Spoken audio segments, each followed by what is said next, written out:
नमस्ते। हम रोज खाना खाते हैं और सुबह स्टूल पास करते हैं, पर बहुत बार पाचन संबंधी समस्याओं की वजह से स्टूल पास करने की प्रक्रिया ब्रेक हो जाती है, जिसकी वजह से अभी या तो हम दिन में कई बार या कई दिनों में एक बार ही स्टूल पास कर पाते हैं।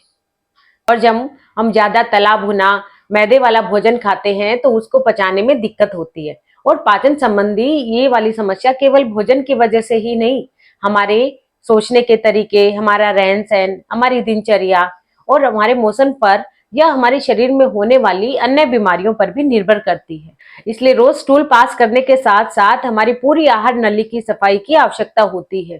केवल नमक मिले गुनगुने पानी और 5 आसन की सहायता से पूरी पाचन नली की सफाई करते हैं। तो ये तो रहा इसका कि हम इसमें करेंगे क्या।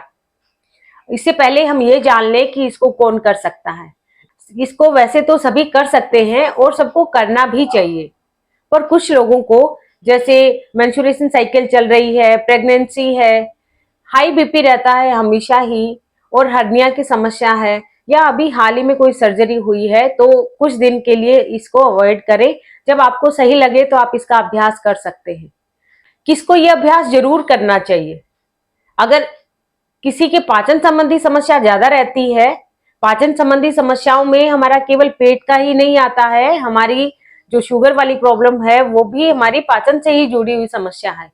हमारी लीवर में कोई प्रॉब्लम लग रही है, लीवर फैटी हो गया है, कॉन्स्टिपेशन रह रही है, ब्लोटिंग है, डायबिटीज हो गई है, चाहे टाइप 1 हो चाहे टाइप 2 हो, आपको थायराइड की प्रॉब्लम चल रही है, तो आपको यह अभ्यास जरूर करना चाहिए।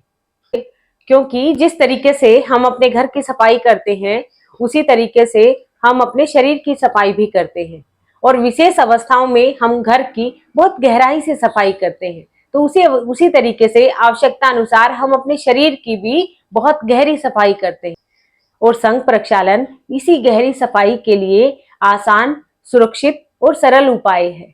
योग में हठ योग के ग्रंथ गहरण संहिता के प्रथम अध्याय में, जो कि षटक्रम से जुड़ा हुआ है, उसमें अंतर्धोती वारिसार शुद्धि क्रिया के बारे में बताया गया है। उसी का दूसरा नाम है संघ प्रक्षालन। इसमें सफाई के लिए जल का प्रयोग किया जाता है। कुछ विशेष परिस्थितियों को छोड़कर सामान्यतः सभी इसका अभ्यास कर सकते हैं। जैसे बच्चों के लिए कम से कम 12 वर्ष के बाद ही संघ प्रक्षालन का अभ्यास करवाना चाहिए। विशेष अवस्था जैसे गर्भावस्था, मासिक धर्म, कोई सीरियस हार्ट प्रॉब्लम, हर्निया, हाल ही में कोई सर्जरी हुई है, तो इसका अभ्यास नहीं करना चाहिए। अभ्यास केवल सुबह खाली पेट ही करना चाहिए। अभ्यास के लिए उचित समय है आपका फरवरी मार्च का महीना, और सर्दियां शुरू होने से पहले सितंबर और अक्टूबर का महीना दीर्घ संघ प्रक्षालन के लिए सबसे बढ़िया समय है। लेकिन लघु संघ प्रक्षालन हम सभी मौसम में कर सकते हैं। इसे हर 15 दिन में भी आसानी से किया जा सकता है। अभ्यास हमेशा सामान्य रूम टेम्परेचर में ही करना चाहिए।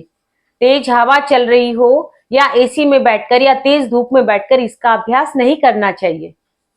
लघु संघ प्रक्षालन के लिए 2 से 3 लीटर पानी का प्रयोग होता है, और दीर्घ संघ प्रक्षालन के लिए लगभग 10 लीटर पानी का प्रयोग होता है।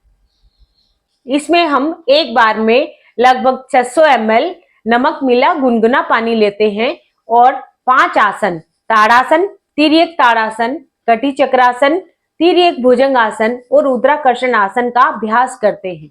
ये तो रहा हमारा इसका थ्योरी का पार्ट। कल सुबह हम 6 बजे इसका प्रैक्टिकल सेशन करेंगे, और जो अभी आज जो भी बातें बताई हैं उसको हम प्रैक्टिकल फॉर्म में समझने का प्रयास करेंगे। धन्यवाद।